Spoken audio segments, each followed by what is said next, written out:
नमस्कार, मैं हूं आपके साथ कविता थपलियाल। पहला कदम सीजन 4 में आपका स्वागत है और आज से हम बात शुरू कर रहे हैं FNO यानी फ्यूचर एंड ऑप्शंस की।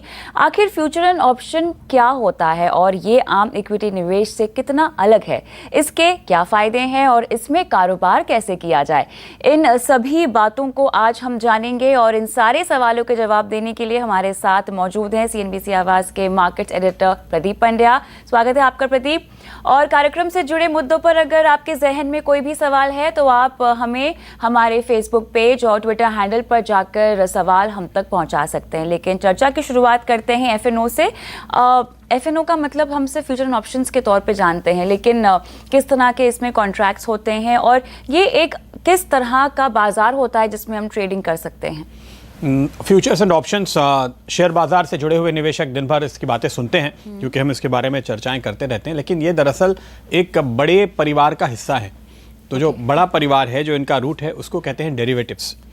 डेरिवेटिव्स शब्द अगर आपने सुना हो कविता, तो आपको सुन करके क्या लगता है? डेरिवेटिव का क्या मतलब होता है जनरल आम बोलचाल की भाषा में? डिराइव किया हुआ, यानी कहीं और से आपने इसको डिराइव किया हुआ है। तो जिस भी इंस्ट्रूमेंट का दाम कहीं और से डिराइव किया जाता है, कहीं और से आता है, किसी और पे निर्भर करता है, वो डेरिवेटिव होता है। यानी मिसाल के तौर पर मैं आपको अगर एक एग्जांपल दूं कि हम लोग कच्चे तेल के बारे में सुबह शाम बात करते हैं। अगर मान लीजिए कि मुझे कच्चे तेल में ट्रेड करना है, आपको कच्चे तेल में ट्रेड करना है, आपको लगता है कि इस समय जो भाव चल रहा है $60 का, $62 का, ये 70 हो जाएगा, तो मैं इसको खरीद लूँ। अगर मान लीजिए कि मैं कच्चे तेल को खरीदने जाऊँ तो मेरे सामने सबसे बड़ी समस्या क्या होगी कि अगर मैं खरीद लूं तो रखूं कहाँ? एग्जैक्टली। तो मुझे ऑयल का टैंकर खरीदना पड़ेगा, कहीं भाड़े पे ऐसी स्टोरेज कैपेसिटी लेनी पड़ेगी जहां कच्चा तेल भर के रखा जा सके। तो उसका एक बेहतर रास्ता क्या है? एक ऐसा फाइनेंशियल इंस्ट्रूमेंट निकाला जाए जो केवल आपकी फाइनेंशियल लायबिलिटी रखे, यानी मुझे खरीदने के लिए पैसे देने हैं और जो मेरा नफ़ा नुकसान है वो पैसे के तौर पर मेरे पास वापस आ जाएगा कैश में। बीच में कच्चा तेल कहीं इन्वॉल्व नहीं होगा। मुझे ना तो कच्चे तेल की ढुलाई करनी पड़ेगी, ना तो मुझे कहीं सऊदी अरब से कोई टैंकर भारत लाना पड़ेगा, ना किसी को देना पड़ेगा, ना कहीं स्टोर करना पड़ेगा। तो ये जो तरीका हो सकता है ट्रेड करने का, वो डेरिवेटिव के जरिए होता है। फिर दूसरी बात ये भी आप देखिए कि अगर आपको कच्चे तेल में ट्रेड करना है तो आप पूरा का पूरा टैंकर कम से कम ट्रेड कर रहे होंगे, जिसकी कॉस्ट मिलियंस में होगी। तो हर आदमी तो ट्रेड नहीं कर सकता। लेकिन अगर हम ऐसा फाइनेंशियल इंस्ट्रूमेंट क्रिएट कर दें जो कि शेयर बाजार में लिस्टेड हो और मुझे ये आज़ादी हो कि अगर मेरे पास लाख रुपए भी हैं तो मैं लाख रुपए में भी ट्रेड कर सकूं कच्चे तेल में, तो उसके लिए फ्यूचर्स या ऑप्शंस का इस्तेमाल किया जा सकता है। तो ये जो डेरिवेटिव इंस्ट्रूमेंट का पूरा कंसेप्ट है, इसमें दो और भी आते हैं, एक फॉरवर्ड होता है और एक स्वैप होता है।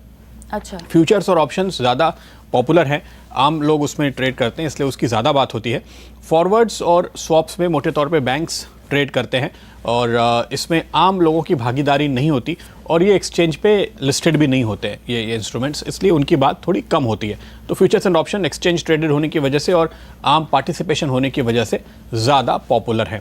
लेकिन जो हम बात कर रहे थे कि डेरिवेटिव्स होने का क्या मतलब है, कि मेरे पास एक फ्यूचर है या मेरे पास एक ऑप्शन है, उसका अपना कोई रेट नहीं है, उसका अपना कोई दाम नहीं है। दाम जिस चीज़ का है वो है कच्चा तेल। तो इसको हम बाजार की भाषा में कहते हैं अंडरलाइंग, वो एसेट जिसके ऊपर इस फाइनेंशियल इंस्ट्रूमेंट का दाम निर्भर करेगा। तो अगर कच्चे तेल का फॉरवर्ड है या कच्चे तेल का फ्यूचर है तो कच्चा तेल अंडरलाइंग है। बाजार में कच्चे तेल के दाम जिस तरह से चलेंगे उसके आधार पे कच्चे तेल के फॉरवर्ड या फ्यूचर या ऑप्शन का दाम चलेगा। तो वो वहाँ से डिराइव करेगा भाव। आज कच्चे तेल का भाव ये है तो मेरे फ्यूचर का भाव ये होगा। आज कच्चा तेल महंगा हो गया तो मेरा फ्यूचर भी महंगा हो जाएगा। और ये ज़रूरी नहीं है कि भाव एग्जैक्टली वही हो, थोड़ा प्रीमियम या डिस्काउंट भी इसमें हो सकता है, लेकिन दाम चलेगा तो उस अंडरलाइंग के साथ ही चलेगा। इसलिए इन चारों को हम डेरिवेटिव कहते हैं, क्योंकि ये अपना जो दाम है वो डिराइव करते हैं एक अंडरलाइंग प्रोडक्ट से। और ये अक्रॉस कैटेगरी हम ट्रेड कर सकते हैं डेरिवेटिव्स में? अक्रॉस एसेट क्लासेस हम ट्रेड कर सकते हैं? अक्रॉस एसेट क्लासेस का मतलब अगर मैं ये निकालूं कि आप रियल एस्टेट को भी शामिल करेंगे तो शायद नहीं। लेकिन मोटे तौर पे कमोडिटीज़, करेंसीज और इक्विटी, इनमें होते हैं। फिक्स्ड इनकम कैटेगरी में भी बॉन्ड्स के ऊपर भी डेरिवेटिव्स होते हैं हमारे देश में, लेकिन जो सबसे ज़्यादा पॉपुलर डेरिवेटिव्स हैं इस समय वो फ्यूचर्स और ऑप्शन के हैं, कमोडिटी और इक्विटी में, जिसमें सबसे ज़्यादा ट्रेड होता है, सबसे ज़्यादा लोग पार्टिसिपेट करते हैं और जिसकी हम हमेशा चर्चा करते हैं CNBC आवाज़ पे। राइट। तो जो नॉर्मल ट्रेडिंग होती है, जो हम बाजार में ट्रेड होती हुई इक्विटी मार्केट को देखते हैं, उसकी और डेरिवेटिव्स में ट्रेडिंग करने का तरीका क्या अलग अलग होता है? जी हाँ, अलग अलग होता है। इसलिए क्योंकि जब आप फ्यूचर्स में ट्रेड कर रहे हैं और जब आप शेयर में ट्रेड कर रहे हैं, उसमें सबसे बड़ा फ़र्क क्या है? अगर मैं शेयर में ट्रेड कर रहा हूँ तो आज की तारीख में आपको इतनी लिबर्टी है कि आप एक शेयर भी खरीद सकते हैं। अगर मेरा दिल करे तो मैं एक मारुति खरीद सकता हूँ और आज अगर उसका भाव 7,500 रुपये है तो मुझे केवल 7,500 प्लस ब्रोकरेज, उतना पैसा अपने ब्रोकर को देना है और मैं खरीद सकता हूँ एक मारुति। लेकिन अगर मुझे मारुति का फ्यूचर्स ट्रेड करना है तो इसमें एक थोड़ा सा पेंच आ जाता है। पेंच क्या है? लॉट साइज होती है। तो लॉट साइज का मतलब है एक फ्यूचर्स कॉन्ट्रैक्ट एक शेयर का नहीं होगा। वो 50 शेयर का हो सकता है, वो 100 शेयर का हो सकता है, वो 500 शेयर का हो सकता है, 1000 शेयर का भी हो सकता है, 5000 शेयर का भी हो सकता है। इस बात पे निर्भर करता है कि आपका जो अंडरलाइंग शेयर है उसके दाम क्या हैं। क्योंकि मोटे तौर पे अगर आप बाजार में देखें तो इस समय जो लॉट साइज़ है, हालांकि रेगुलेटर्स और एक्सचेंज कहते हैं कि कम से कम 2 लाख रुपए होनी चाहिए, लेकिन इन जनरल इस समय 4-5 लाख की रेंज में आपकी एक लॉट साइज आती है। तो यानी आपको कम से कम 5 लाख रुपए का एक्सपोजर लेना पड़ेगा। 500 रुपए का शेयर अगर मान लीजिए है तो उस शेयर के आपको 1000 शेयर का लॉट मिलेगा जिसकी वैल्यू 5 लाख रुपए होगी। तो आप एक शेयर नहीं खरीद सकते, आप कम से कम एक लॉट खरीदते हैं और उस एक लॉट की वैल्यू इस बात पे डिपेंड करती है कि उस लॉट की साइज़ क्या है, जिसको हम कहते हैं लॉट साइज़। दूसरा जो बड़ा अंतर है वो ये है कि अगर आप शेयर खरीदते हैं तो आपको पूरा पैसा देना पड़ता है। यानी अगर मैंने एक शेयर खरीदा और उसकी कीमत 7,500 रुपये है तो मैंने पूरे 7,500 रुपये प्लस ब्रोकरेज पे किए। लेकिन जब मैं फ्यूचर्स खरीदता हूँ तो मुझे उसके मार्जिन देनी पड़ती है। यानी 5 लाख का एक्सपोजर आपने लिया है लेकिन आप शायद लाख 1.5 लाख रुपए दे रहे हैं, डिपेंड करता है क्योंकि बाजार में मार्जिन में बदलाव होते हैं और हाल में मार्जिन बढ़ाई गई है तो वो रेट्स थोड़े से बढ़ गए हैं। तो आपने एक्सपोजर लिया है 5 लाख का और आपने 1 लाख या 1.25 लाख रुपए अपने ब्रोकर को दिए हैं, यानी आपने जितने पैसे दिए हैं उससे 4 से 5 गुना ज़्यादा आप निवेश कर सकते हैं। इसको बाजार की भाषा में कहते हैं लेवरेज। तो लेवरेज का मतलब यह है कि जो पैसे आपके पास नहीं हैं आप उसका इस्तेमाल करके निवेश कर रहे हैं, एक तरीके से आप कर्ज ले रहे हैं। तो दूसरा तरीका ये हो सकता है जैसे हम बाजार में मार्जिन फंडिंग करते हैं, तो आपने 5 लाख के शेयर लिए, मेरे पास 1.5 लाख रुपए हैं तो मैंने 3.5 लाख रुपए का लोन लिया है और मैं उसको लगा रहा हूँ। लेकिन फ्यूचर्स में ऐसा नहीं होता, आपने कोई लोन नहीं लिया है, कोई लोन एग्रीमेंट साइन नहीं किया है, लेकिन ये आपको केवल लेवरेज मिला है और आपको बहुत कम पैसे लगा करके बड़ा एक्सपोजर मिल रहा है। उससे फ़ायदा और नुकसान दोनों है। फ़ायदा इसलिए क्योंकि मान लीजिए कि मैंने 500 रुपये वाला शेयर लिया है और मैंने उसमें जो मार्जिन भरी है मान लीजिए 20% के आसपास पैसे मैंने डाले हैं, तो मैंने 100 रुपये लगाए हैं, यानी 5 लाख का एक्सपोजर है और मैंने लाख रुपए लगाए हैं। ठीक है, तो अब अगर वो स्टॉक 500 से 600 हो जाए, 100 रुपये बढ़ जाए, तो मुझे 100 रुपये के कुल निवेश पे 100 रुपये का रिटर्न आएगा। Are you with me? कि मैंने 500 का शेयर लिया है पर मैंने तो मार्जिन केवल 100 रुपये भरी है और अगर 500 का 600 हो गया तो मेरे पैसे तो डबल हो गए। कैश में लगाता तो 500 पे 20% का रिटर्न आता, लेकिन अगर वही 500 का शेयर 400 हो गया तो मेरा सब कुछ चला गया। कैश में मुझे 20% का घाटा था, यहाँ मुझे 100% का घाटा है। तो इसको कहते हैं वो ये दोधारी तलवार है। एग्जैक्टली हाँ। तो मतलब इसमें ट्रेड करने के तो आपको काफ़ी जानकार होना पड़ेगा मेरे ख्याल से। जो शुरुआती करना चाहते हैं वो ज़रा बच के रहे इस तरह के बाजार में ट्रेड करने से। तो खास तौर पे जो 2007 की फाइनेंशियल क्राइसिस हुई थी उसके बाद अब ये टर्म और पॉपुलर हो गया है कि FNO जो है it's called weapon of mass wealth destruction. अच्छा। तो इराक के समय आपको याद होगा वेपन ऑफ मास डिस्ट्रक्शन बहुत कॉमन हुआ था। WMD जो बहुत ज़्यादा मिले नहीं हालांकि बाद में इराक में जाने पर। तो कुछ एक एक्सपर्ट्स ने ये टर्म निकाला है कि डेरिवेटिव्स जो हैं वो मास वेल्थ डिस्ट्रक्शन करते हैं। क्योंकि आम लोगों को जिनको जानकारी नहीं है, आंखें बंद करके अगर आप शेयर बाजार में घुस गए तो आप नुकसान तो करेंगे ही, लेकिन यहाँ पे जैसे मैंने कहा कि दोधारी तलवार है और नुकसान कब हो गया आपको पता ही नहीं चला। कैश मार्केट में अपनी पूरी रकम गंवाने के लिए आपको बहुत ज़्यादा बड़ी गलती करनी पड़ेगी ओके और थोड़ा टाइम भी लगाना पड़ेगा। हाँ। क्योंकि आमतौर पे कोई शेयर आधा हो जाए, चौथाई हो जाए, 90% घट जाए, ऐसा हर रोज़ नहीं होता। कोई 1000 में से एक शेयर ऐसा होता है और वो कभी साल 6 महीने में एक बार होता है। लेकिन एफ-एन-ओ ट्रेड में आप अपनी पूरी की पूरी रकम बहुत आसानी से एक दिन में भी गंवा सकते हैं। ओके इतनी वॉलेटिलिटी होती है बाजार में। तो इसलिए आपको बहुत ज़्यादा चौकन्ना रहने की ज़रूरत है और हाँ, समझदारी की, तैयारी की ज़रूरत तो बहुत ही है। ये प्रोफेशनल्स का खेल है, ये बिना सीखे किए जाने वाली चीज़ नहीं है। ओके। तो आप साइकिल चलाते हैं, उसके लिए लाइसेंस नहीं चाहिए, लेकिन जैसे ही आप मोटर व्हीकल पे आते हैं, फिर वो 2 व्हीलर हो या 4 व्हीलर हो, लाइसेंस चाहिए, ट्रेनिंग चाहिए, प्रैक्टिस चाहिए। यहाँ मुझे एक और चीज़ समझनी है। अब जिन स्टॉक्स की हम बात कर रहे हैं जो डेरिवेटिव्स में ट्रेड होते हैं और जो कैश मार्केट में होते हैं, वो सिमिलर होते हैं, लेकिन उनकी प्राइसिंग क्या अलग अलग होती है? इस तरह का कोई मापदंड या रेगुलेशन? तो सारे के सारे स्टॉक जो शेयर बाजार में हैं, उन सभी के ऊपर डेरिवेटिव्स अवेलेबल हों ये ज़रूरी नहीं है। अच्छा। कुछ स्टॉक्स पे ही डेरिवेटिव्स अवेलेबल हैं। ओके। तो आपको ये पता होना चाहिए, जैसे बाजार में करीब 6000 शेयर हैं हमारे बाजार में, जिनमें से 1500-2000 शेयर्स हैं जो रेगुलर ट्रेड भी होते हैं, बाकी तो बहुत सारे डॉर्मेंट पड़े हुए। लेकिन जो एफ-एन-ओ के कॉन्ट्रैक्ट आपको मिलेंगे वो 200 से 250 के आसपास ही मिलेंगे, उससे ज़्यादा नहीं। और इनमें चेंज होते रहते हैं। कई बार हर एक 2-3 महीने के बाद कुछ शेयर इसमें शामिल किए जाते हैं, कुछ बाहर निकाले जाते हैं। इसलिए ये आपको जानकारी होनी चाहिए कि आप जिस शेयर में ट्रेड करने जा रहे हैं वो एफ-एन-ओ में है या नहीं। सबसे पहले तो आपको वो देखना पड़ेगा। लेकिन उसके दाम में क्या बहुत ज़्यादा फ़र्क होता है? बहुत ज़्यादा नहीं। जैसे मैंने पहले कहा कि कोई प्रीमियम या डिस्काउंट हो सकता है, लेकिन इवेंचुअली वो साथ में ही चलते हैं और बहुत ज़्यादा दाम में फ़र्क नहीं होता। लेकिन दाम में फ़र्क कभी कभी आता है। दाम में फ़र्क कब आता है?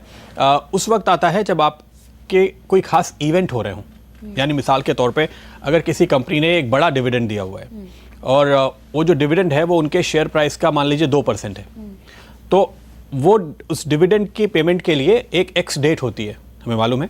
यानी उस दिन तक आपके खाते में अगर वो शेयर है तो आप डिविडेंड के हकदार होंगे, उसके बाद नहीं होंगे। अब मान लीजिए कि वो जो एक्स डेट है वो महीने की 15 तारीख है और जो डेरिवेटिव्स कॉन्ट्रैक्ट है वो महीने की 28 तारीख को एक्सपायर होने वाला है। तो मुझे पहले से ही पता है कि 28 तारीख को जब ये कॉन्ट्रैक्ट एक्सपायर होगा तब ये शेयर एक्स हो चुका होगा। इसलिए उस महीने के कॉन्ट्रैक्ट में आपको वो 2% का डिस्काउंट शुरुआत से ही देखने को मिल जाता है, जब से बाजार को पता चलता है कि ये यहाँ पर एक्स डिविडेंड होने वाला है। ओके। तो ऐसे इवेंट के वक्त आपको फ़र्क हो सकते हैं, या बाजार में बहुत ज़्यादा दबाव आए तो डिस्काउंट बढ़ता हुआ दिखता है, कभी बहुत ज़्यादा मांग हो तो प्रीमियम थोड़ा बढ़ जाता है। लेकिन मोर और लेस आपको बहुत चिंता करने की ज़रूरत नहीं है। चिंता करने की ज़रूरत कहाँ है? आपको जो जानने की ज़रूरत कहाँ है कि जब आप कोई सौदा डाल रहे हैं उस वक्त आपको ये पता होना चाहिए कि कैश का भाव देखकर सौदा ना डालें, एफ-एन-ओ का भाव देखकर सौदा डालें। क्योंकि वहाँ पर क्या भाव है वो ज़रूरी है, वरना हो सकता है आपका शेयर आए नहीं। क्योंकि अगर वहाँ पे 2 रुपए के प्रीमियम पे या 3 रुपए के प्रीमियम पे चल रहा है और आपने कैश वाला भाव डाला है तो आपके अकाउंट में वो आएगा नहीं अनलेस कि वो 3 रुपए गिर जाए। तो आपको सौदे डालते समय इस बात का ध्यान रखना है, खरीदते और बेचते समय, कि आप एफ-एन-ओ के भाव ट्रैक कर रहे हो और ये दोनों अलग अलग होते हैं। ये दोनों कभी एक नहीं होते, कभी कोई संयोग हो सकता है, वरना थोड़ा फ़र्क तो उसमें हमेशा रहता ही है। ऑलराइट। आपने मेंशन किया फॉरवर्ड कॉन्ट्रैक्ट्स और ऑप्शंस के कॉन्ट्रैक्ट्स जो आपको इसमें डेरिवेटिव बाजार में मिलते हैं, लेकिन उसमें भी और भी प्रकार होंगे जिसको जानना ज़रूरी होगा? तो कुल 4 तरह के डेरिवेटिव्स हैं: फॉरवर्ड, फ्यूचर्स, ऑप्शंस और स्वॉप्स। जैसे कि मैंने कहा कि ज़्यादातर जो ट्रेड होते हैं फॉरवर्ड और स्वॉप्स के, वो इंस्टीट्यूशंस के बीच में होते हैं, बैंक्स के बीच में होते हैं। इसलिए फ्यूचर्स और ऑप्शंस ये 2 हैं जिन पर हमारा खास तौर पे फोकस रहता है।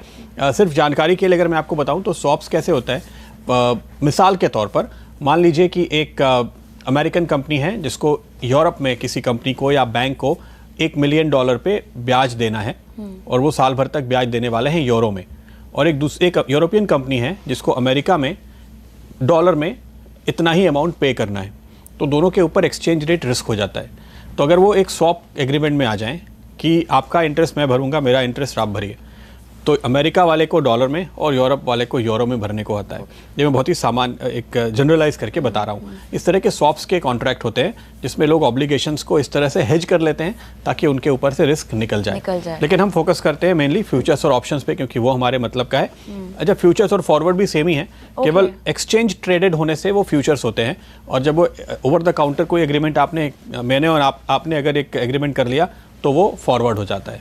तो इसमें होता क्या है, फॉरवर्ड कॉन्ट्रैक्ट या फ्यूचर्स कॉन्ट्रैक्ट का मतलब यह है कि अगर मैंने आपको रिलायंस इंडस्ट्रीज का एक फ्यूचर्स बेचा, तो मैं ये कह रहा हूं कि ये फ्यूचर्स जो इस महीने की 28 तारीख को एक्सपायर होने वाला है, मैं आपको 28 तारीख को रिलायंस इंडस्ट्रीज के उस ऑप्शन की जो उस फ्यूचर्स की जो भी लॉट साइज है, मान लीजिए कि वो 500 शेयर हैं, तो मैं आपको 28 तारीख को रिलायंस इंडस्ट्रीज के 500 शेयर दूंगा। और आपने मुझे ये कहा कि मैं तुमसे 28 तारीख को रिलायंस इंडस्ट्रीज के 500 शेयर लूंगी। तो ये हमने एक दूसरे को क्या किया है, वायदा। इसलिए हम एफएनओ कॉन्ट्रैक्ट को वायदा भी कहते हैं, क्योंकि मैंने आपसे वायदा किया है कि मैं आपको इतने शेयर बेचूंगा, और आपने ये वायदा किया है कि आप मेरे से उस दिन इतने शेयर लेंगे। मैं ये मान के चल रहा हूं कि आपके पास उस दिन इतने पैसे होंगे, और आप ये मान के चल रही है कि मेरे पास उस दिन इतने शेयर्स होंगे। लेकिन इसकी गारंटी क्या है कि आप अपने वायदे को ऑनर करेंगे, या मैं अपने वायदे को ऑनर करूंगा? इसके लिए ही मार्जिन दिया जाता है। तो मैंने ऑलरेडी आपको पूरे पैसे तो आपने मुझे नहीं चुकाए, लेकिन आपने एक्सचेंज को उस कॉन्ट्रैक्ट पर उस समय जो कई तरह की मार्जिन होती है, मैं बता के कंफ्यूज नहीं करना चाहता, लेकिन वो सारी जो मार्जिन की रकम है वो आपने दे दी है। तो वो गारंटी है कि आप अपना जो ऑब्लिगेशन है उसको ऑनर करेंगे उस दिन। और मैंने भी जो सेल किया है, मुझे हालांकि शेयर देने हैं, लेकिन मैं शेयर नहीं देता हूं, मैं भी पैसे देता हूं, जिससे कि एक्सचेंज को ये गारंटी होती है कि 28 तारीख को मैं बाजार से ये शेयर खरीदूंगा और आपको डिलीवर कर दूंगा, और आपसे मैं पैसे ले लूंगा। तो ये जो वायदा का एग्रीमेंट है वो एक्सचेंज ट्रेडेड होने पर फ्यूचर्स के तौर पे आ जाता है, और अगर वो हम आपस में करते हैं तो वो फॉरवर्ड रहता है। ऑलराइट, तो सबसे ज़्यादा कौन सा चलन में है, एक्सचेंज ट्रेडेड फंड? जाहिर है, क्योंकि देखिए फॉरवर्ड कॉन्ट्रैक्ट्स फॉरेक्स में बहुत ज़्यादा होते हैं, क्योंकि वहाँ पर बैंक के साथ आप डील कर रहे होते हैं, तो बड़ी कंपनियाँ फॉरवर्ड में बुकिंग करती हैं बैंक्स के साथ। हालांकि अब एक्सचेंज ट्रेडेड फॉरेक्स कॉन्ट्रैक्ट्स भी काफ़ी हैं और काफ़ी लिक्विड हो रहे हैं, वहाँ पे काफ़ी इंटरेस्ट आ रहा है, ऑप्शंस भी शुरू हो रहे हैं, तो उसके चलते थोड़ा यहाँ पर कारोबार शिफ्ट हुआ है, पर बड़ा कारोबार अभी वहाँ है। लेकिन जब शेयर की बात आती है तो शेयर बाजार में फ्यूचर्स और ऑप्शंस यही ट्रेड होते हैं अंडरलाइंग शेयर्स के ऊपर। और एक जो खास बात है कि आप यहाँ पर इंडेक्स में भी फॉरवर्ड ट्रेड कर सकते हैं, यानी फ्यूचर्स ट्रेड कर सकते हैं, माफ कीजिए, फ्यूचर्स और ऑप्शंस कर सकते हैं। यानी अगर मान लीजिए मुझे निफ्टी खरीदना है, तो निफ्टी में 50 कंपनियां हैं और हर एक कंपनी का एक वेटेज है। तो मैं अगर ये चाहूँ कि जो सबसे महंगा शेयर है उसका भी कम से कम एक स्टॉक तो मेरे पोर्टफोलियो में आ जाए, तो मेरे पास कुछ लाख रुपए की ज़रूरत होगी। लेकिन अगर मैं ये बोलूं कि मुझे निफ्टी खरीदना है फ्यूचर्स में, तो मुझे तकरीबन आज की तारीख में जो मैंने अंतिम चेक किया था, तकरीबन 1 लाख रुपए का मार्जिन देना पड़ेगा, और मैं एक निफ्टी खरीद सकता हूं, एक लॉट निफ्टी का खरीद सकता हूं, जिसमें 75 निफ्टी होंगे। यानी आपके पास 75 रिलायंस, 75 ITC, 75 HUL, जो भी जितने भी इंडेक्स स्टॉक्स हैं, आप ऐसे मान सकते हैं कि वो आपके पास है। लेकिन ये नंबर उतना नहीं होता, क्योंकि हर एक का वेटेज अलग अलग होता है। लेकिन आपके पास 75 निफ्टी होंगे, जो कि इस समय की लॉट साइज है, और करीबन 1 लाख रुपए में आपको ये मिल जाएगा। तो आपने पूरे इंडेक्स पे अपना एक्सपोजर ले लिया या इंडेक्स खरीद लिया। लेकिन अगर मान लीजिए कि मेरे पास 5,000 रुपए हैं, तो भी मैं खरीद सकता हूँ निफ्टी।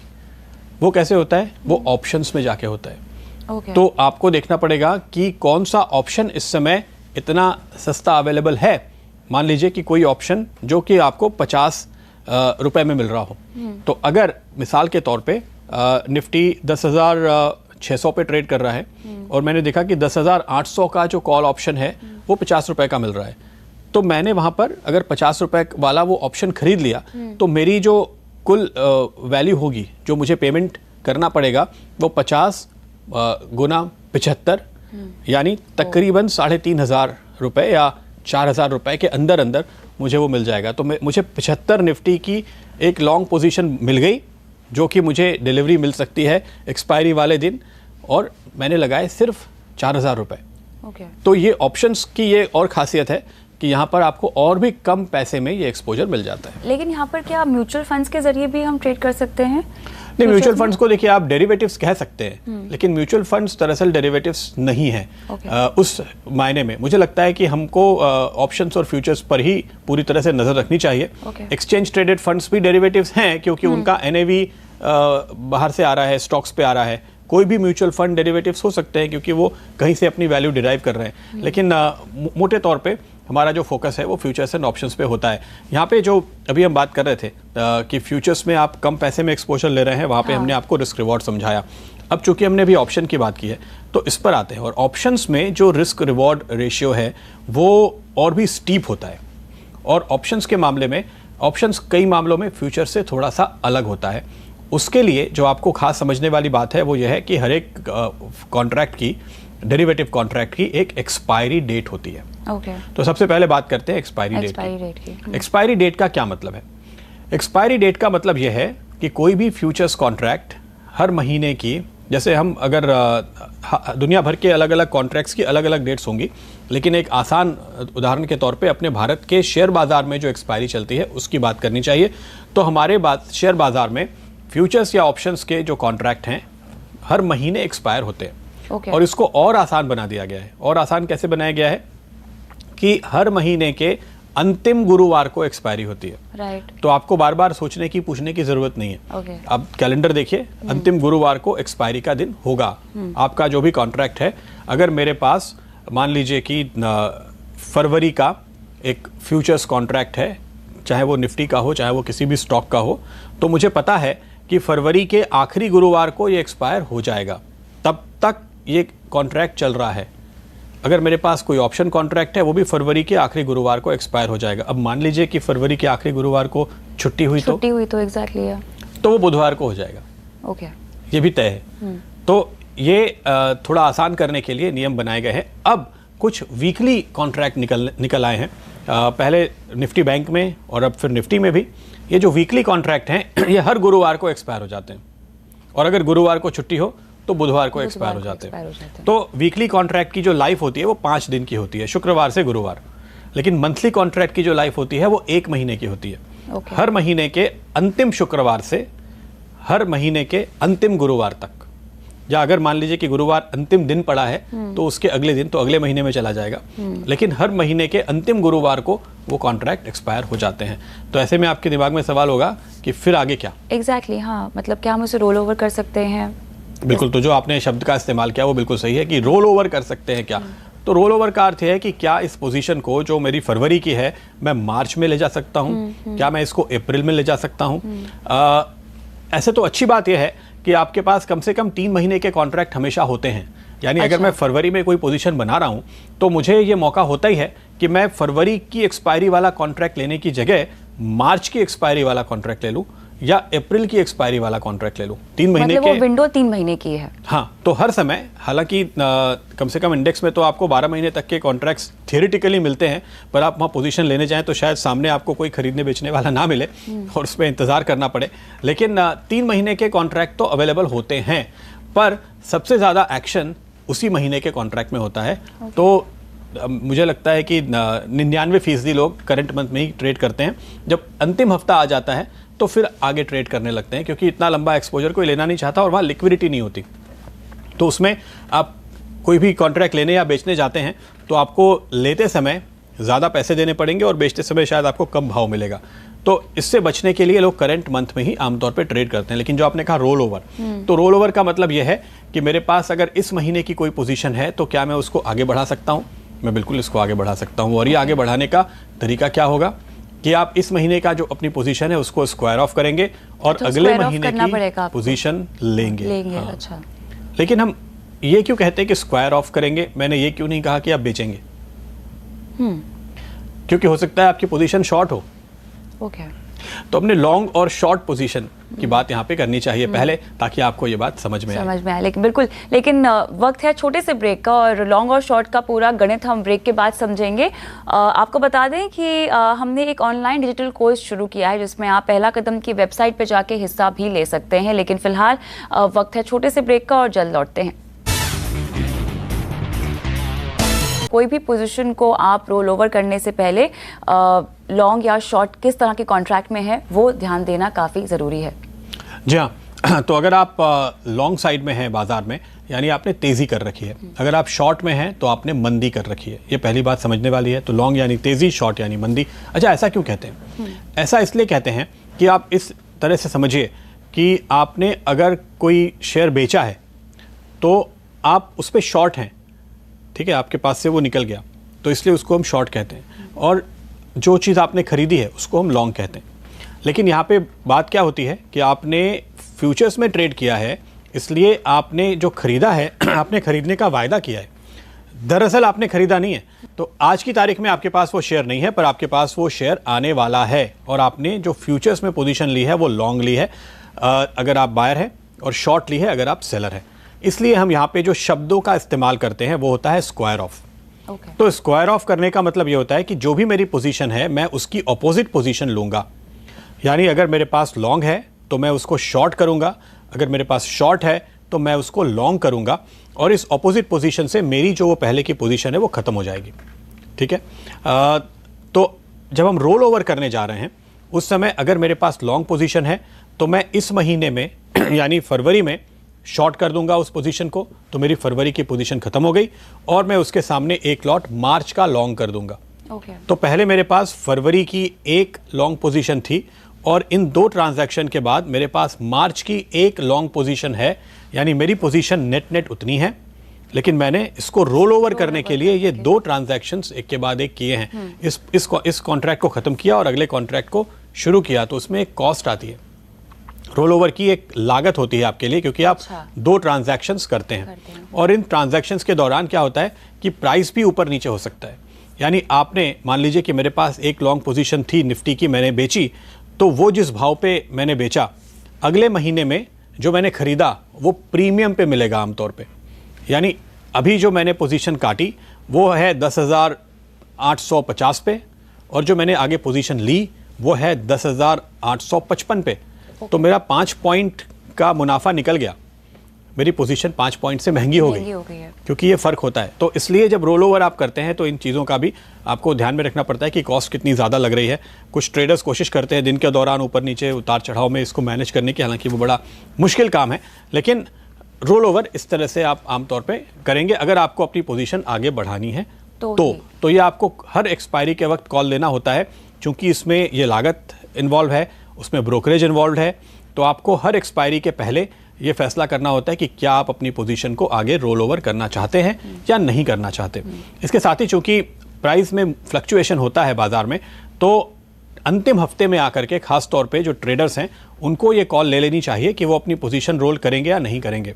अगर मान लीजिए वो पोजीशन को ख़त्म करना चाहते हैं तो ये बेहतर है कि आपके पास थोड़ा वक्त हो क्योंकि किसी दिन भाव ऊपर मिलेगा, किसी दिन नीचे मिलेगा। तो अगर आपको उस पोजीशन को स्क्वायर ऑफ करना है हफ्ते के दौरान, तो आपकी तेज़ी की पोजीशन को आप अगर मंगलवार को तेज़ी है तो उसी दिन स्क्वायर ऑफ करें या बुधवार को करें। तो हर एक पोजीशन गुरुवार को ख़त्म होने वाली है, हफ्ते के महीने के अंतिम गुरुवार को, लेकिन आपको गुरुवार तक इंतज़ार नहीं करना चाहिए, आपको उसके पहले फैसला ले लेना चाहिए। तेज़ी की पोजीशन है तो जिस दिन बाजार तेज़ हो उस दिन आप निकल जाएं, अंतिम दिन तक इंतज़ार ना करें। अच्छा, अगर आप अंतिम दिन तक रुके रहेंगे और आप अपनी पोजीशन को स्क्वायर ऑफ नहीं करेंगे तो भी कोई दिक्कत नहीं है, केवल भाव बदलेगा। और एक्सचेंज अंतिम दिन यानी गुरुवार को 3:30 बजे आपकी सारी पोजीशन को काट देगा और उसको जो क्लोजिंग प्राइस होगा उस पे स्क्वायर्ड ऑफ मान लिया जाएगा। तो मतलब आप घाटे में हो तो फिर आप घाटे में रहेंगे। घाटे में हैं तो जो अंतिम प्राइस आया गुरुवार के दिन 3:30 बजे, उस प्राइस पर आपने अपनी पोजीशन को स्क्वायर ऑफ कर लिया है, ये मान लिया जाएगा। तो अगर मान लीजिए कि मैं लॉन्ग हूं और मैंने निफ्टी लॉन्ग कर रखा है और मैंने 10,600 पे एंट्री ली है और 10,800 पे 3:30 बजे गुरुवार को बाजार बंद हो गया, तो मुझे 200 पॉइंट का मुनाफा मिल गया। और अगर मैं घाटे में हूं, मैंने शॉर्ट कर रखा है और मुझे घाटा है, तो उसी भाव पर ये कैलकुलेट कर लिया जाएगा। तो इसलिए काफ़ी लोग ये प्रेफर करते हैं कि वो 1-2 दिन पहले भाव देख करके निकल जाए, क्योंकि आप प्रेडिक्ट नहीं कर सकते ना कि उस टाइम पे दरअसल भाव कितना आ रहा होगा। तो थोड़ा फेवरेबल लेवल मिलने पर लोग पोजीशन काट लेते हैं, 3:30 तक ऑटोमेटिकल एक्सपायरी होने का इंतज़ार नहीं करते। इस तरह के बाजार में फ्यूचर मार्केट्स में किस तरह के ट्रेडर्स पाए जाते हैं? हम अक्सर सुनते हैं कि ये तो हेजर हैं, ये स्पेकुलेट करते हैं। ये क्या ट्रेडिंग स्टाइल्स होते हैं लोगों के? तो हेजिंग भी कर सकते हैं आप फ्यूचर्स और ऑप्शंस के ज़रिए। वो हेजिंग आप कैसे करते हैं कि अगर मान लीजिए मेरे पास एक बड़ा पोर्टफोलियो है और मुझे ये डर लग रहा है कि बाज़ार यहाँ से गिर सकता है, तो मैं हेज करने के लिए सामने निफ्टी शॉर्ट कर सकता हूँ या किसी स्टॉक को शॉर्ट कर सकता हूँ। ऑप्शंस के ज़रिए हेजिंग ज़्यादा पॉपुलर होती है क्योंकि वहाँ पे आपकी कॉस्ट कम लगती है, और फ्यूचर्स के ज़रिए जब आप हेज कर रहे होते हैं तो आपकी हेजिंग ज़्यादा परफेक्ट होती है। हालांकि क्योंकि आपने जो एक्सपोजर लिया हुआ है वो पूरा का पूरा कवर हो सकता है, लेकिन उसकी कॉस्ट ज़्यादा होती है और वहाँ पर मार्जिन भी ज़्यादा लगती है। आम तौर पे ऐसा नहीं देखा जाता कि बहुत ज़्यादा लोग फ्यूचर्स का इस्तेमाल अपनी पोजीशन को हेज करने के लिए करें। इंस्टीट्यूशंस ऐसा ज़रूर करते हैं। जो इन्वेस्टर्स हैं, चाहे वो HNIs हों, चाहे वो रिटेल इन्वेस्टर्स हों, वो आमतौर पर हेजिंग थोड़ी कम करने की रुचि रखते हैं। फ्यूचर्स या इवन ऑप्शंस के ज़रिए भी हेजिंग थोड़ी कम करते हैं। HNI इन्वेस्टर्स ऑप्शंस के ज़रिए अपनी हेजिंग करते हैं। जो पोर्टफोलियो मैनेजर्स हैं वो ऑप्शंस के ज़रिए अपनी हेजिंग करते हैं। इंस्टीट्यूशंस बड़े पैमाने पर ऑप्शंस के ज़रिए अपनी हेजिंग करते हैं, और फ्यूचर्स और ऑप्शंस में मिला के वो कुछ कॉम्प्लेक्स स्ट्रैटेजीज़ का भी इस्तेमाल करते हैं हेजिंग के लिए भी और स्पेक्यूलेशन के लिए भी। तो ये थोड़ी आगे की बात है। लेकिन जानने वाली बात ये सही है कि डेरिवेटिव्स का इस्तेमाल हेजिंग के लिए भी किया जाता है। आमतौर पे कहा जाता है कि ये हेजिंग के लिए इंस्ट्रूमेंट बनाए गए हैं, लेकिन प्रैक्टिकली 99% लोग स्पेक्यूलेशन के लिए, मुनाफा कमाने के लिए इनका इस्तेमाल कर रहे होते हैं, खास तौर पे हमारे भारतीय बाजारों में। ये चूंकि आपने बात छेड़ी है तो मैं आपको ये बताऊं कि हमारे बाजार में कैश और फ्यूचर्स या डेरिवेटिव्स मार्केट के टर्नओवर में जो गैप है वो बहुत बड़ा है। क्यों ऐसे? कि हमारे यहाँ पे स्पेक्यूलेटिव पोजीशंस बहुत ज़्यादा ली जाती हैं और डिलीवरी बेस्ड पोजीशंस बहुत कम होती हैं रिलेटिवली। इसको आप कई तरह से देख सकते हैं। रेगुलेटर्स कभी कभी ये कहते हैं कि हमारे यहाँ सट्टा ज़्यादा हो रहा है, इसको कम करना चाहिए, इसलिए वो मार्जिन बढ़ाते रहते हैं। लेकिन मार्केट पार्टिसिपेंट्स का ये भी कहना है कि हमारी इकोनॉमी को देखते हुए जितना पैसा शेयर बाजार में आना चाहिए उतना नहीं आता। कैश में उतनी पोजीशंस लोग नहीं लेते, कई डेवलपिंग मार्केट से भी अगर आप कंपेयर करें। अब म्यूचुअल फंड के जरिए काफ़ी पैसा शेयर बाजार में आ रहा है, और अब चूंकि प्रोविडेंट फंड के पैसे भी बाजार में आने लगे हैं कुछ परसेंटेज, तो उसके चलते अब डिलीवरी बननी शुरू हुई है। वो सप्लाई, वो जो डिमांड और सप्लाई है इंस्टीट्यूशंस की, वो पहले नहीं थी। तो अगर एक आम आदमी की सेविंग का बहुत छोटा हिस्सा शेयर बाजार में आता है तो जाहिर है कि आपको डिलीवरी वॉल्यूम कम देखने को मिलेंगे, कैश मार्केट के वॉल्यूम कम देखने को मिलेंगे। तो मार्केट पार्टिसिपेंट्स से मानते हैं कि जैसे जैसे ये बढ़ता जाएगा और आप किसी डेवलप्ड मार्केट के बराबर हो जाएंगे, यूरोप अमेरिका की तरह, जापान की तरह, तो फिर आपको ये फ़र्क नहीं दिखेगा जो आज की तारीख में दिख रहा है। लेकिन रेगुलेटर्स का अप्रोच दूसरा है। उनको लगता है नहीं, सट्टा ज़्यादा है तो वो मार्जिन बढ़ा करके उसको थोड़ा कम करने की कोशिश करते हैं। दोनों अपनी अपनी जगह पे हैं, पर ये एक फीचर है हमारे बाजार का जो हमें जानना चाहिए। फ्यूचर मार्केट में किस तरह से गिना जाता है, उसका गणित क्या है, वो आप बताएं। लेकिन उससे पहले जो आपने कई दफ़े मार्जिन का जिक्र किया है, तो यहाँ पर हम मार्जिन को कैसे समझें इस तरह की ट्रेडिंग में? तो मार्जिन का मतलब है कि आपने मान लीजिए 10 या 15% अपनी कॉन्ट्रैक्ट वैल्यू का मार्जिन के तौर पे एक्सचेंज को दिया है। जैसे हम पहले बात कर रहे थे, एक तरह की गारंटी है कि आप अपने कॉन्ट्रैक्ट को ऑनर करेंगे। ठीक है, मार्जिन लेने का मतलब क्या है? जो भी फॉरवर्ड कॉन्ट्रैक्ट होता है वो दो पार्टीज के बीच आमने सामने होता है, और फ्यूचर्स कॉन्ट्रैक्ट जो होता है वहां पर दोनों पार्टियां एक दूसरे को नहीं जानती। मैं एक शेयर फ्यूचर्स में बेच रहा हूं एक लॉट, और आप वही शेयर फ्यूचर्स में खरीद रही हैं, लेकिन हम एक दूसरे को नहीं जानते।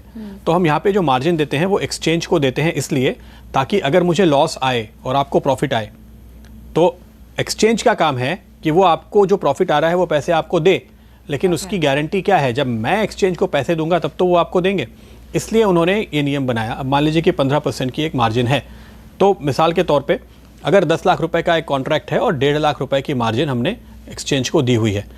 अब अगर मैंने तेज़ी की है, मैंने 10 लाख रुपए से लॉन्ग किए हैं किसी भी शेयर को, और उस शेयर में 10% का एप्रिसिएशन आ गया, 10% से वो बढ़ गया, तो मेरा 10 लाख रुपए का जो कॉन्ट्रैक्ट था उसकी वैल्यू हो गई 11 लाख रुपए। तो मैं 1 लाख रुपए के मुनाफे में आ गया। तो इसमें कोई दिक्कत की बात नहीं है। अगर मैंने इसको स्क्वायर ऑफ कर लिया, अभी अगर मैंने उसको बेच दिया, तो मेरी जो 1.5 लाख रुपए की मार्जिन है और प्लस ये 1 लाख रुपए का मुनाफा, यानी 2.5 लाख रुपए एक्सचेंज मुझे दे देगा। लेकिन अगर मान लीजिए मैं घाटे में आ गया, यानी मैंने 10 लाख रुपए लगा करके एक शेयर को लॉन्ग किया था एक्सपोजर लेकर के, और 1.5 लाख रुपए की मार्जिन मैंने भरी थी उसके सामने, वो घट करके 9 लाख रुपए पे आ गया। और फिर अब मेरी जो मार्जिन थी उसमें से मुझे लाख रुपए का तो लॉस हो चुका है, तो एक्सचेंज मुझे क्या कहेगा कि आप लाख रुपए और लाइए, क्योंकि कम से कम 1.5 लाख की मार्जिन हमेशा होनी चाहिए। बल्कि वो 50,000 होते ही जो उनकी एक लिमिट होती है, तुरंत मुझे एक मार्जिन कॉल आती है। तो आपने ये शब्द सुना होगा मार्जिन कॉल बाजार में। इसका मतलब ये है कि जब बाजार आपके एक्सपोजर के अगेंस्ट में चला जाता है, उस समय एक्सचेंज आपसे ये कहता है कि आप ला करके मार्जिन भरिए और पैसे हमें दीजिए। तो वो जो एक्स्ट्रा पैसे मांगे जाते हैं उसको कहते हैं मार्जिन कॉल। तो एक्सचेंज मेरे पास से एक मार्जिन मांगता है और वो मार्जिन कॉल जो मुझे आती है वो पैसे मुझे एक्सचेंज को देने हैं। तो अगर मुझे 50,000 का लॉस लग गया, मेरी मार्जिन घट करके 1.5 लाख वाली 1 लाख रह गई, तो मुझे 50,000 और भरने पड़ेंगे उसी दिन। और अगर मैंने नहीं भरे तो उसकी मियाद पूरी होने के बाद मेरी पोजीशन काट करके बचे हुए पैसे मुझे मेरा ब्रोकर लौटा देगा। ऑलराइट। तो ये मार्जिन इसलिए इंपॉर्टेंट है क्योंकि आपके पास कुछ एक्स्ट्रा पैसे होने चाहिए। जब आप फ्यूचर्स में ट्रेड करने जा रहे हैं, मेरे पास 1.5 लाख रुपए हैं और मैंने पूरे लगा दिए, और अगर मान लीजिए उसके बाद वो स्टॉक नीचे आ गया, मेरी पोजीशन कट गई और 2 दिन के बाद वो स्टॉक ऊपर चला गया, तो मैं तो सही था ट्रेडिंग करने के समय, लेकिन मेरे पास मार्जिन ही नहीं थी भरने को। अगर मैं वो मार्जिन भर देता तो 2 दिन के बाद मेरी मार्जिन भी वापस आ जाती और मुनाफा भी वापस आ जाता। तो आपके पास जितनी आपने मार्जिन भरी है, कम से कम उतना पैसा और साइड में रखिए मार्जिन भरने की अगर नौबत आ जाए तो ये जरूरी है। यानी आपकी जेब काफी भारी तो होनी चाहिए इस बात। और दूसरी बात एक और है यहाँ पे कि आप कैश में भले स्टॉप लॉस लगाएं या ना लगाएं, हम तो लगातार जब भी शेयर की बात होती है, हर एक एपिसोड में, हर एक ग्राउंड इवेंट में, हम जहाँ भी जाते हैं, जिस भी शहर में जाते हैं, हमेशा कहते हैं स्टॉप लॉस जरूर लगाइए। आप कैश में मत लगाइए, कोई दिक्कत नहीं, FNO में जरूर लगाइए, क्योंकि आपका पूरा पैसा चला जाएगा अगर आपने स्टॉप लॉस नहीं लगाया और आपका ब्रोकर आपकी पोजीशन काट करके अकाउंट जीरो करके आपको आपके पूरी मार्जिन मनी को एक तरह से ले लेगा। इसलिए ये ज़रूरी है कि आप एक स्टॉप लॉस ज़रूर लगाएं ताकि आपका पूरा पैसा ना जाए और आप कुछ गलत ट्रेड तो पड़ेंगे ही बाजार में, जहां आपकी थोड़ी मार्जिन जाएगी, उसमें घबराने की बात नहीं है। आप हर रोज सही नहीं हो सकते और कोई भी ट्रेडर 3 में से 2 बार सही होगा, 1 बार गलत होगा, कोई दिक्कत नहीं है। लेकिन स्टॉप लॉस लगाने से आपका नुकसान कम होगा और नेट 3 ट्रेड जोड़ करके आप फाइनली प्रॉफिट में रहेंगे। ऐसा नहीं हो कि 2 में आपने कमाया और तीसरे में वो सब गंवा दिया। हम सौदे को सेटल करने पर भी बात करते हैं, यहाँ किस तरह से हम सौदा सेटल कर सकते हैं? तो 2 तरह के कंसेप्ट हैं, एक फिजिकली सेटलमेंट होता है और एक फाइनेंशियल सेटलमेंट होता है। तो जो हम पहला अपना एग्जांपल ले रहे थे उसी पे वापस लौटते हैं, कच्चा तेल। तो अगर मान लीजिए कि मैंने कच्चे तेल में एक लॉन्ग एक्सपोजर लिया है, तो अगर फिजिकली सेटल्ड हो तो जिस भी उसमें फिजिकल सेटलमेंट में ये बताया जाता है, कमोडिटी मार्केट में ये होता है कि आपको किस क्वालिटी का प्रोडक्ट किस जगह पे, किस गोडाउन में, कहाँ पर डिलीवर करना है। तो मुझे उतना कच्चा तेल, उतने बैरल भर के वहाँ पहुँचाना पड़ेगा। तो ये थोड़ा सा मुश्किल काम है। शेयर बाज़ार में ये रिलेटिवली आसान है, क्योंकि मुझे उतने फिजिकली शेयर खरीद करके आपको डिलीवर करने होंगे, आपके अकाउंट में ट्रांसफ़र करने होंगे। लेकिन आसान तरीका यह है कि ये फाइनेंशियली सेटल कर दिया जाए, और वो तरीका ये होता है कि हफ्ते जिस दिन हमने ये ट्रांजैक्शन किया फ्यूचर्स में, अगर हमने ट्रांजैक्शन किया तो अगर आपने बाजार में बेच लिया तो हिसाब खत्म हो गया। लेकिन जो हम पहले बात कर रहे थे कि आपने पोजीशन ओपन रखी, तो मेरे पास अगर एक लॉन्ग पोजीशन थी, मिसाल के तौर पे ITC की, तो मुझे ITC के शेयर्स डिलीवर करने हैं। उसकी जगह पे एक्सचेंज मुझे ये कह सकता है ना कि आपने जो पोजीशन ले रखी थी, आपने मान लीजिए कि 290 रुपए पे ITC को लॉन्ग किया था और फाइनली महीने के अंतिम गुरुवार को एक्सपायरी के वक्त ITC 300 रुपए पर बंद हुआ है। तो आपने 10 रुपए प्रति शेयर कमाए हैं। तो वो जो भी उसकी लॉट साइज है 2000 शेयर, 3000 शेयर की, तो उतने शेयर पे आपका मुनाफा कैलकुलेट किया जाएगा। मान लीजिए 3000 शेयर हैं, आपने एक पे 10 कमाए, तो 30,000 रुपए आपने कमाए, तो एक्सचेंज मुझे 30,000 रुपए दे देगा। और अगर मैंने लॉस किया है तो एक्सचेंज मेरे पास से 30,000 रुपए ले लेगा और मेरा अकाउंट सेटल कर देगा। तो मुझे ITC के शेयर बाजार से खरीद के अपने डीमैट अकाउंट में और फिर मेरे डीमैट अकाउंट से एक्सचेंज को ट्रांसफ़र करना, और फिर एक्सचेंज उसको उस आदमी को ट्रांसफ़र करे जिसके सामने एक लॉन्ग पोजीशन ले रखी हो सामने, क्योंकि जितनी शॉर्ट है उतनी लॉन्ग पोजीशन भी बाजार में होगी। तो वो डीमैट अकाउंट्स का फिजिकल मूवमेंट जो है वो बच जाता है। तो हमारे बाजार में मोटे तौर पे ये सिस्टम लागू है। लेकिन अब धीरे धीरे जो कुछ इलिक्विड स्टॉक्स हैं उनमें फिजिकल सेटलमेंट कंपलसरी किया जा रहा है। तो वहां पर आपको फिजिकल सेटलमेंट फाइनली करना होगा। लेकिन उसकी एक कट ऑफ डेट होती है, अगर आप इस डेट तक वो शेयर रखेंगे तो ही आपको फिजिकली सेटल करना होगा। तो आप देखेंगे कि ज़्यादातर लोग उस स्थिति में एक्सपायरी तक इंतज़ार करने की जगह पहले ही अपनी पोजीशन स्क्वायर ऑफ करना चाहते हैं, क्योंकि फिजिकल सेटलमेंट लोगों को थोड़ा कॉस्टली और झंझट वाला काम लगता है। तो अब कोशिश की जा रही है फिजिकल सेटलमेंट शुरू करने की। अब तक हम पूरी तरह से फाइनेंशियली सेटल होते थे, कैश सेटल्ड होते थे, लेकिन अब उस तरफ बढ़ रहे हैं। अभी ये शुरुआत हुई है, इसलिए इस समय इस पे आखिरी कॉल लेना थोड़ा मुश्किल है, पर रेगुलेटर्स इस कोशिश में है कि धीरे धीरे हम कैश सेटल से फिजिकल सेटलमेंट की ओर जाएं।